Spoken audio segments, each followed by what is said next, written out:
All right, it's our breaking news this hour. Chemical poisoning caused the deaths of 21 teenagers at Enyobeni Tavern in East London. The country is still reeling from Sunday's tragedy while parents and loved ones grieve. Let's go to our reporter now, Aviwe Mtila, our senior reporter who is in the Eastern Cape for us. Aviwe, just give us more details about this conclusion by an investigation that these young people died from inhaling chemicals. That's correct, Masejo. The mysterious deaths around the 21 teenagers who died here at Enyobeni Tavern have now been explained. Those close to the investigations are telling us that it is indeed some form of chemical poisoning that took the lives of the 21 teenagers. Remember that after they passed away, the majority of them then were taken from Enyobeni Tavern to the Woodbrook mortuary, where we are told that the pathology there saw the abnormalities that were all consistent in all the bodies. Basically, the same poison killed all these children in what they found. Of course, those results then moved from the pathology services on Monday at around noon, taken by the South African Police Service to a toxicology lab, I beg your pardon, in Cape Town, where they're now looking to which specific toxin killed these 21 teenagers. My colleague Enyobeni is going to show you Enyobeni Tavern, where inside our sources are telling us there is a generator there, which of course by the regulations and bylaws, generators are supposed to be outside, but there is one that is inside and was running on the day, while there are media reports that speculate in terms of that generator releasing the fumes and leading to the deaths of these 21 teenagers, as well as other media reports suggesting that there could have been a gas leak that also led to the death of these 21 teenagers. Our sources close to these investigations are ruling that out, saying that if that was the case, there would have been an even broader number of deaths. Remember, there are reports that around 300 people were inside Enyobeni Tavern, and our experts are telling us that if it was either the generator or this gas leakage, there would have been more deaths. So they suspect that there was some form of a poison that was then exerted out in close range to these teenagers, or either they consumed. It's either a poison that they inhaled or some ingested poisoning that then led to the death of these 21 teenagers. But it's been confirmed, Masejo, that it is indeed chemical poisoning that led to the death of these teenagers. Quite unfortunate, Aviwe. And I see you are showing us pictures of Enyobeni. A little earlier, our colleague Neba was actually zooming in on that single door, that brown one.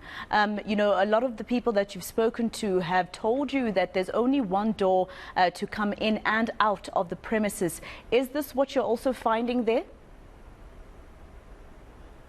It's what we're seeing, Maseko. Hence, even some of these teenagers were jumping out the windows, we are told, even from the top floor. It's a double-story building.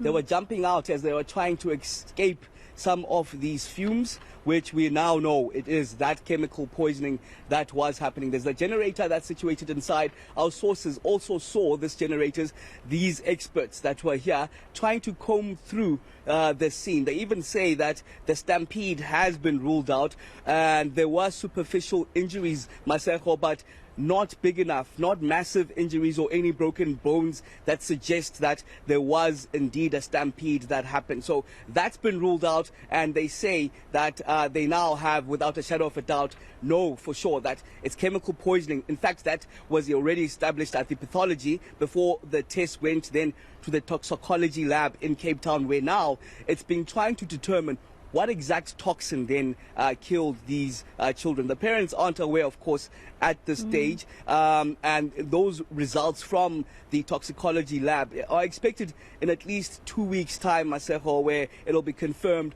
what exact toxin took the lives of these children. But we will be catching up ourselves with the parents at around noon, as they're supposed to be given some sort of relief and food parcels, we understand, from some of the pastors around. We'll be catching up with them at around noon ourselves, Masejo. Just very quickly, Avu, what have the parents been suspecting? I know that they don't know, the results of the investigation so far, and they're still going to have to wait those 2 weeks that you mentioned for the toxicology results. But when you speak to them and the people who were there, the witnesses that you've spoken to, what have they been suspecting all along? Masako, the parents are in the dark completely. If there are people that are in the dark about this, to all the people who've spoken to are their parents. Among their hurt, they just want to know what exactly happened. We were speaking to them yesterday, also in the course of the morning, as we visited our expert, trying to also find out the answers. We asked them also, do you know? They said that they're still in the dark. They don't know what's happening. They're still seeking those answers. But of course, we've been reliably informed by our experts into exactly what led to these deaths, suggesting that only after then the toxicology report is out, then the official statement will be out. Also speaking to the police earlier on, they said they can't give details as the investigations are still continuing at this moment. Also had a word with the Department of Health in the Eastern Cape, who also said that those pathology results have been taken then to the labs, not wanting to indicate that it's been taken to Cape Town, but we have been reliably informed that it's gone to the toxicology labs in Cape Town, where now they're trying to find the exact toxin that led to now the death of these 21 teenagers. But our experts say that it's either something that was sprayed, Maseko, at close range, this poison, or something that they then consumed, this poison itself. But ruling out if it could have been a gas leak or fumes from the petrol and the generator that we know is inside there. So they're saying they're now trying to determine exactly what led, the exact toxin, I beg your pardon, that is in the poison itself. All right, Avu Mdila, senior reporter. We'll catch up with you a bit later on. Of course, it's our breaking news story that eNCA has learned that an investigation has found that it was chemicals that killed those 21 teenagers at the Enyobeni Tavern in East London.